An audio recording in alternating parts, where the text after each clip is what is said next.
Hey guys, got something absolutely delicious that the entire family will enjoy. This is a homemade baked chili. Let's get started. The first thing we're going to do is make our spice mix. We're using chili powder, salt, cumin, smoked paprika, black pepper, garlic powder, some dried oregano, and brown sugar. We're going to cover this up and give this a good shake, and this is actually a lot of fun to do. As you can see, I'm having a good time here. And then after that, you should have yourself a beautiful looking mix to add to your chili, and we're going to add this at the very end. This blend right here is the key to making your chili taste absolutely delicious. Alright, on to the next thing. In a large saucepan, I'm putting a little bit of olive oil, and I'm going to add my ground beef. I'm using 2 pounds of ground beef, and if you want to use what percentage I'm using 90-10. You can use 80-20 if you'd like, it's your own preference. I just prefer to use a leaner ground beef, that's just me. So I'm going to add all of this to my pan, and I'm going to cook this up completely. And the reason why I am actually cooking this in a separate pan from the rest of the chili is because I want to pour out the fat in this, and we'll get to that in just a minute. I'm going to add a little bit of salt, just a pinch, and I'm just going to keep cooking this up, and the only reason why I added the oil was so that it doesn't stick to the bottom of the pan. I don't know if you've ever had that problem with ground beef before, but sometimes I run into that problem and I don't want you to go through the same thing. Anywho, you can see that there's a lot of fat in here. We don't want that in our chili. Some people like to do that. I just prefer not to. It causes heartburn and it's just not good for you. But here's what I do with the fat. Do not pour it down the drain. I usually pour it into an aluminum can and I add some paper towels, and once the paper towels absorb all the fat, I just throw it away. Also, make sure the fat is completely cooled off. I'm now preheating my oven to 325 degrees Fahrenheit, and while that's happening, we can now cook our chili. I'm taking a Dutch oven here, and I'm going to add a little bit of butter. You could use vegetable oil if you'd like, but I like to use butter because it adds a nice richness. Now we're going to be cooking our vegetables. I have some chopped onion, I've got some celery, I also grated a carrot, and a carrot is a great addition here, it adds a nice sweetness. I'm also adding a diced green bell pepper here. You could use any color that you'd like, orange, yellow, red, anything. Our butter is completely melted here, which means it's time to add our vegetables.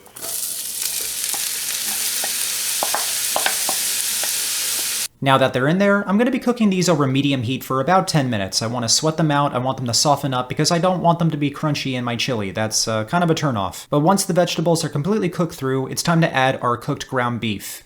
And now we're going to be browning this up a little bit more. Just let it cook a little bit. If you have any pink spots, make sure that they're not pink anymore. I'm going to be tossing that around. And now it's time to add a can of crushed tomatoes. A nice big can. Because when we eat chili, it does have a very strong tomatoey flavor to it. And that's one of the key things in a chili. Next, beans. And I know this is kind of controversial, but I like to add beans to my chili. I'm using pinto beans and dark red kidney beans. I drain the liquid out of both of them because I like a nice thicker chili. And in case you didn't notice, I used the no salt added red kidney beans mainly because I like to be in control of the salt. I'm adding a little bit of water here, and then after that, I'm going to add all of my seasoning mix. And like I said earlier, this is going to be the thing that makes your chili taste absolutely terrific. And I'm just going to mix this up with my wooden spatula until everything looks completely combined. Now, when you're done with this, just go ahead and give it a taste. If you think it needs more salt, go ahead and add a little bit more salt or even some more sugar if you like it on the sweeter side. But this was actually perfect the way it was, and I could serve it right now if I wanted to, but I'm going to put this in the oven because this is going to be even better after it cooks for a little while. I'm going to put the lid on top of my Dutch oven, and your oven should be completely preheated right now. And this is going to go into a 325 degree Fahrenheit oven for 2 hours with the lid on. My dad was the one that actually taught me this trick, so I definitely recommend baking your chili. So if you're looking for a quick chili recipe, obviously this is not the one for you, but I think the wait is totally worth it. It's going to be super hot right now. I'm going to take the lid off to get a good look at it. Oh, whoops. Oh, hold on a second. Here, let me just clean off the lens. Sorry, this is embarrassing. Okay, this is looking a little bit better. Okay, I think we're good here. All right, and ta-da! Oh, hey, look, chili!